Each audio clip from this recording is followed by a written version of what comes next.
Basaas ku dhuumanayay qashin-qubka ayay gacanta ku dhigeen Xamaas. Ka waran haddii aad aragtid nin maskiin ah oo meel qashin-qub ah ka raadinaya cunto, oo adigu aad u sawirtid ninkan inuu yahay nin dhibaato haysato oo wax uu cuno uusan haysan, balse uu noqdo nin u shaqeynaya sirdoonka Israa'iil, sidoo kalena u ururinaya xogo iyo cadeymo muujinaya halka ay ku xiran yihiin maxaabiista laga qabtay Israa'iil si ay u soo daayaan una weeraraan halka ay ku xiran yihiin.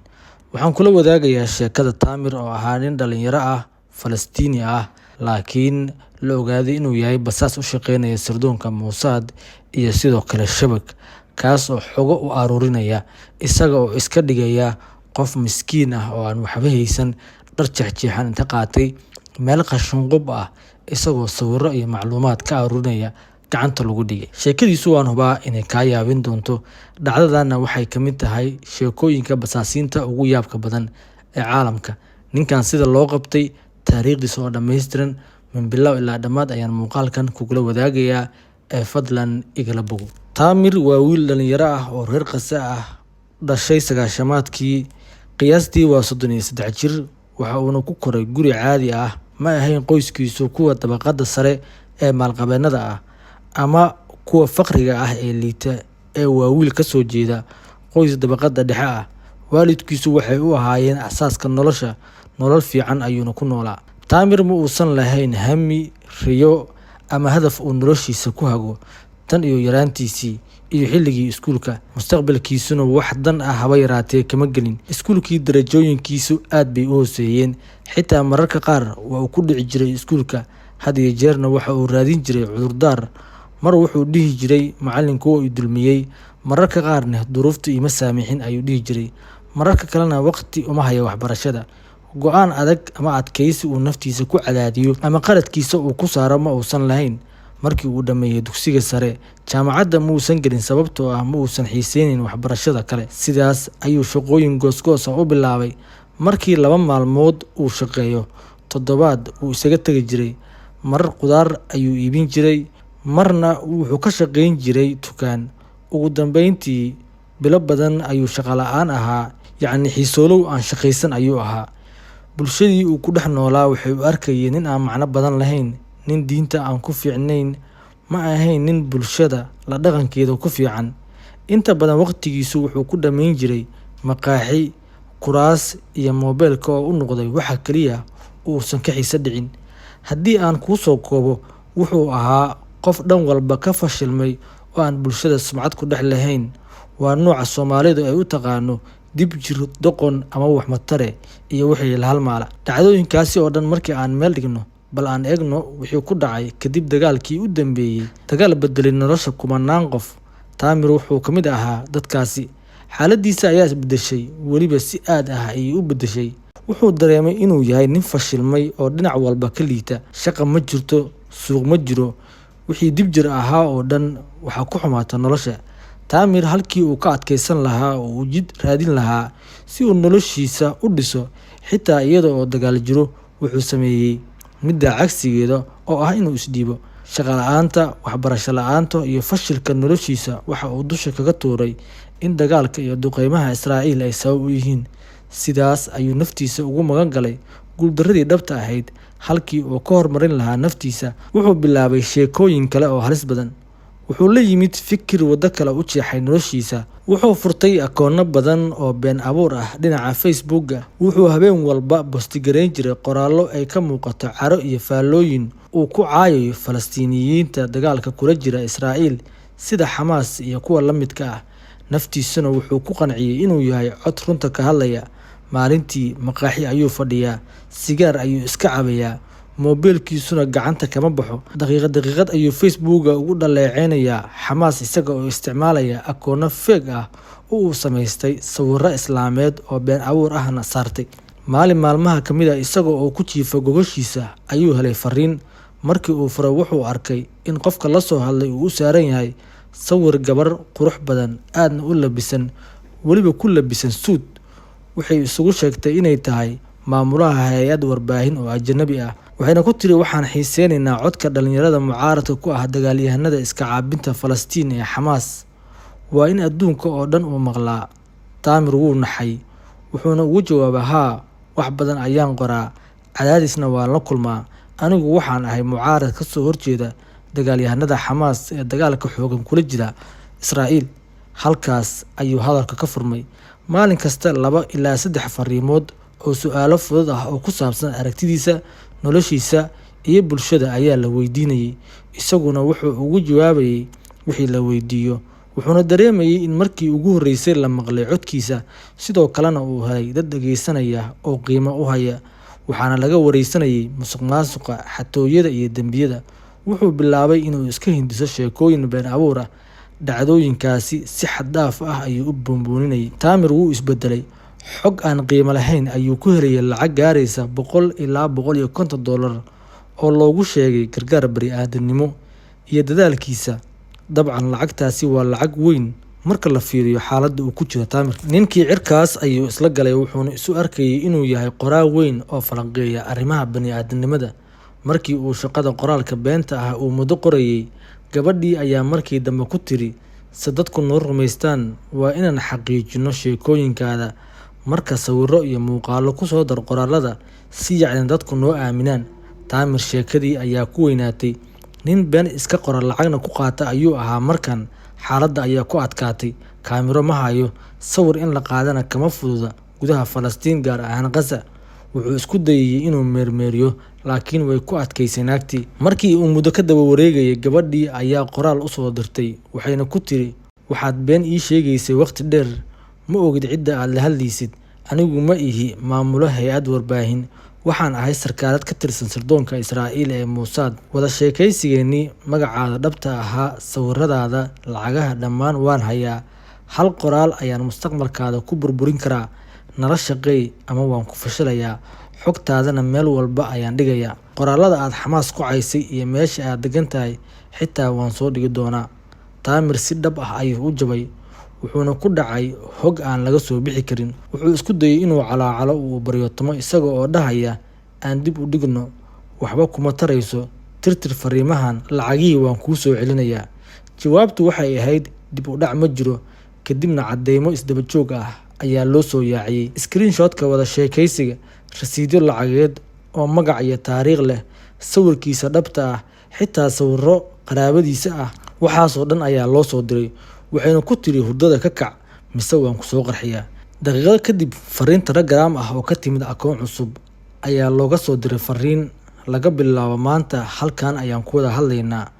Markii uu furay fariinta, waxay ahayd fariin cod ah oo isagu uu horay u diray, isagoo sharaxaya musuq uu beeniyay. Halkaas ayuu ka gartay in waddo walba laga soo xiray oo wax kasta oo caddeyn ah oo laga hayo, xitaa cod laga duubay. Wuxuu isku dayay fursaddii ugu dambeysay. "Wax walba waan joojinayaa, waan aamusayaa, waana ka xumahay," ayuu ku yiri. Laakiin wax walba waa laga diiday. Markii uu isku dayay inuu dansado telefoonka, wuxuu isweydiinayaa, ka waran haddii tani gaarto iska caabinta Falastiin? Aabbaha bogagga siyaasadda maxaa kugu dhici doona? Talow ma lagu dili doonaa? Ugu dambeyn wuxuu doortay inuu la xaajoodo. Wuuna aqbalay, laakiin hal shardi ayuu ku xiray, taasoo ah, "Hal shaqo oo fudud ayaan kuu qabanayaa, kadibna waan kala tegaynaa. Si laguu aamino, shaqadaas qabo," ayaa lagu yiri. Wuuna oggolaaday. Waxay siisay tilmaamo gaaban, akoon kayd ah, waqti go'an, magac aqoonsi oo sargaal kale ah si uu ninkaas ula xiriiro. Markaas ayuu ogaaday inuu galay bad uusan ka bixi karin, xulasho kalena uusan haysan. Wuxuuse isbarbar dhigay in la soo qarxiyo oo ceeb iyo halis uu galo, iyo inuu la shaqeeyo. Wuxuuna aqbalay inuu la shaqeeyo sirdoonka Mossad. Howlgalkii koowaad ayaa loo diray. Waxaana lagu yiri, "Tag haamaha qashinka ee aagga meel heblo, kadibna ka baar bacaha gudahooda gasac lagu riday cunto laga soo tuuray. Kadib gasaca noocaas ah ama magaca noocaas ah uu ku qoran yahay ka raadi aaggaas," ayaa lagu yiri. "Kadibna gasacaas markii aad aragtid, sawir ka soo qaad ee noo soo dir." Taamir wuu naxay. Taamir laakiin ma lahayn khiyaar kale oo waa uu aqbalay, isagoo liidaya nafsadiisa, sidoo kalena isleh, "Ma adigii Taamir ahaa ayaa maanta qashin lagu dhex fariisinayaa?" Habeenbarkii ayuu baxay. Jaakad duug ah ayuu xirtay. Dhar jeexjeexanna hore ayuu u qaatay. Sidii darbijiif oo kale ayuu isu ekaysiiyey. Bac ayuu gacanta ku qaatay. Wuxuuna tagay haamaha. Meel walba burbur, guryo dumay, waddo faaruq ah, waddo firaaqo ah. Wuxuu istaagay ilbiriqsiyo, midig iyo bidix ayuu eegay si uu u hubiyo inaan cidna arkaynin. wuxuuna gacanta geliyey bacdii koowaad. Waxaa ka soo uray cunno urtay, wuuna iska tuuray. Bacdii labaad, gasac ama daasad ayuu ka helay, way u soo ortay, sidoo kale waa uu tuuray iyadana. Dhaqdhaqaaq kaste wuu la socday, wuxuuna iska dhigayay sida qof baahan oo raadinaya waxa uu cuno, si haddii qof ag maro uusan uga shakin. Bacba bac ayay u dhiibtay. Ugu dambeyn wuxuu helay bac yar oo gudaha haanta ku jirtay. Si dhaqso ah ayuu u furay, wuxuuna ka helay haraaga cunto uusan garanayn. Gasacii uu raadinayay ayuu helay, sawir ayuuna ka qaaday, kadibna barteedii ayuu ku celiyey. Wuu dhammeeyey hawshii, kadibna guriga ayuu ku laabtay isagoo cabsi la gariiraya. Tallaabo kasta uu qaado wuxuu dareemayay in la daba socdo. Guriga markii uu tegay, waxa uu u diray sawirkii sargaaladda, waxayna ku tiri hal jumlad taasoo ahayd shaqo wacan. Laga yaabee inaad isdhahdo, muxuu basaaska dhex qabanayaa qashin oo aad fududaysato? Laakiin sirdoonku fursad ma lumiyo, meel walbana waxa uu ka raadiyaa jaanis. Waxaa la baray inay u fikiraan si ka duwan sida dadka caadiga ah. Qashinka aan maalin kasta tuurno waxaa laga yaabaa inuu xambaarsan yahay sir ka badan inta aan u malaynayno. Sidee laakiin? Laga soo bilaabo bilowgii dagaalka, Israa'iil waxa ay qiso gelinaysay noocyo gaar ah oo cunto gasacadaysan. Ujeedooyinka kaliya ma ahayn gargaar, waxay ahayd inay raacaan raadadka maxaabiista. Haddii maxbuus uu cuno mid ka mid ah gasacadahaasi si dabiici ah, daasadaasi ayaa haanta lagu tuuraa. Haddii Taamir ama qof kale uu daasadaasi ka helo aag gaar ah, sirdoonku waxa ay u xaqiijinaysaa in aaggaasi ay maxaabiistu joogaan. Sidoo kale daawooyinka, daasad faaruq ah ama antibiyootik ama daawo qaas ah, sirdoonka waxay u tahay hanti. Waxay ku xirnaan kartaa xaalad caafimaad oo maxbuus. Tusaale ahaan, askari ka mid ah ciidankooda haddii la qabsado iyagoo og in cudur qaasa uu qabo oo dadka inta badan uu ku yar yahay, haddii daawadaasi ay ka helaan goob, waxaa la ogaan karaa in maxbuuskaasi goobtaas ka ag dhow yahay. Haddii goobtaasi aan laga helin, dhowr goob oo u dhow ayaa laga heli doonaa. Sirdoonku waxay ka dhisi karaan tab ay ku ogaan karaan maxbuuska meesha uu joogo. Sirdoonku sidaa buu u shaqeeyaa. Wuxuu ka sameeyaa khariirad qashinka. Cuntooyinkee ayaa yimid, goorme, xaggee, imise, sidee ayuu isu bedelay waqtigu. Calaamadahaas yaryar waxay isu bedeli karaan xog weyn, xog lagu dhisi karo go'aan ciidan oo dhan.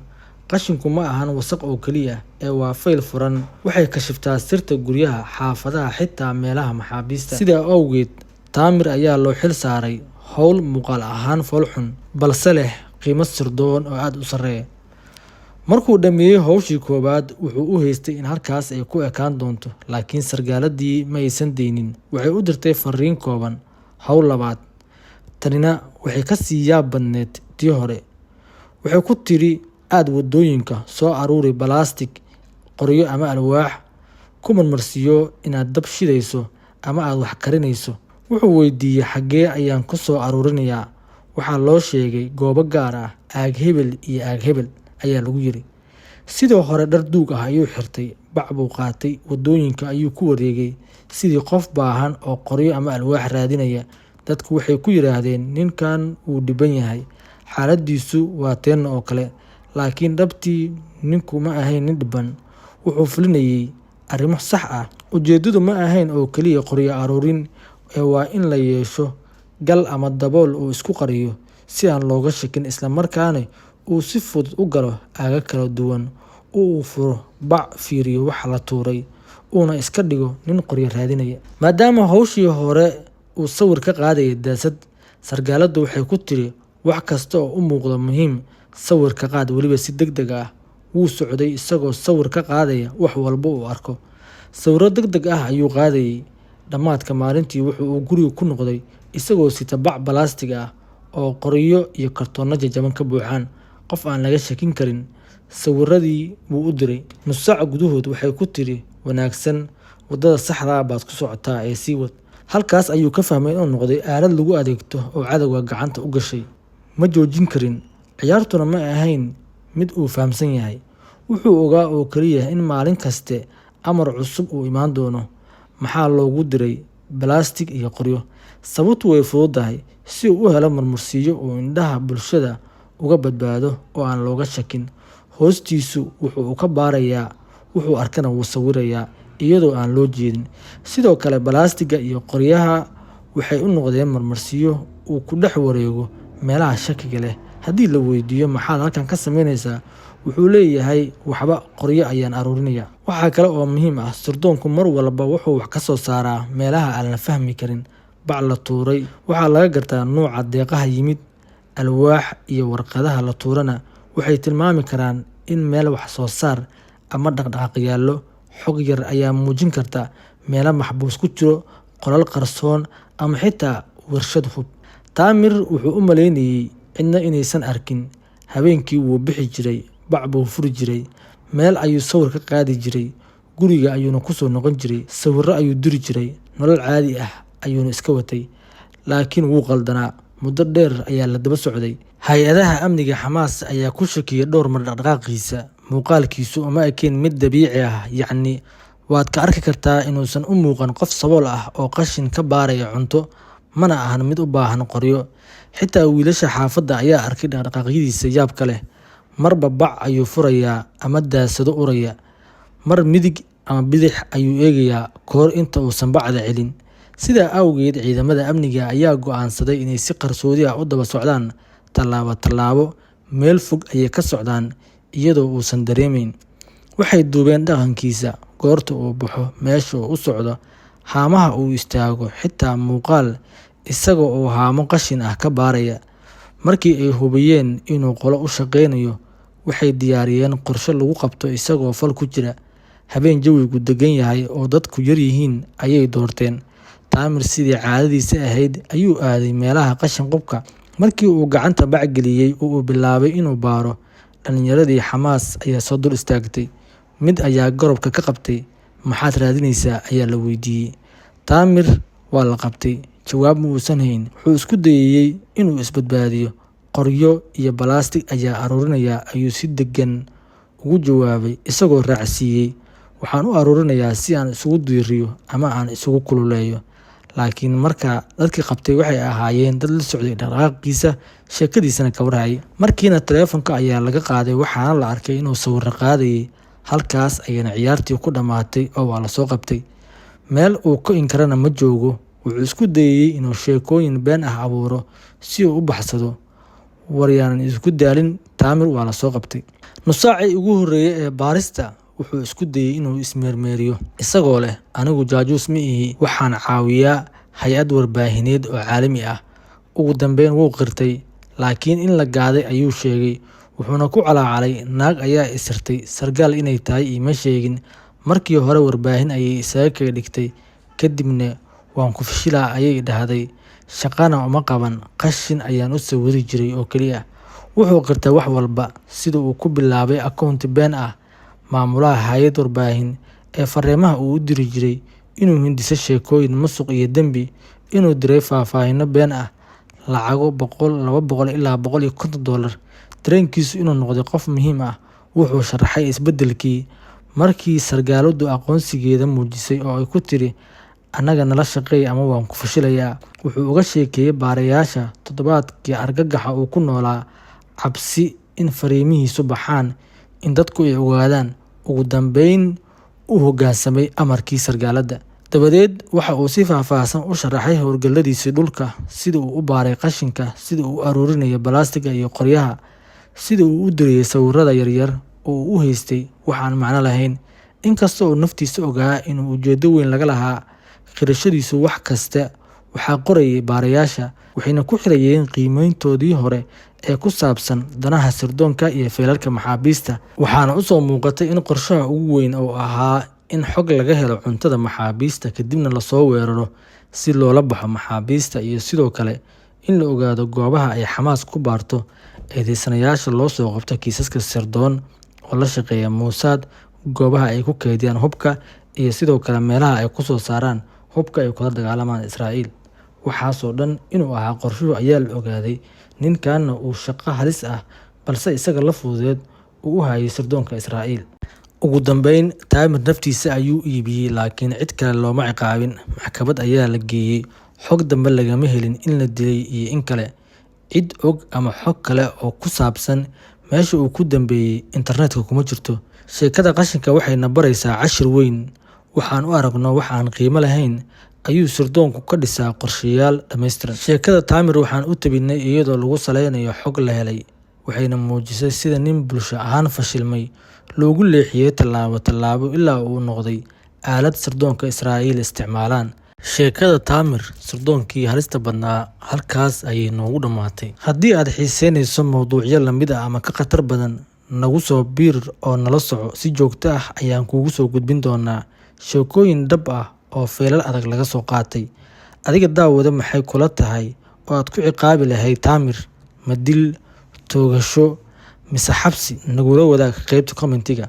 Waa mahadsantahay.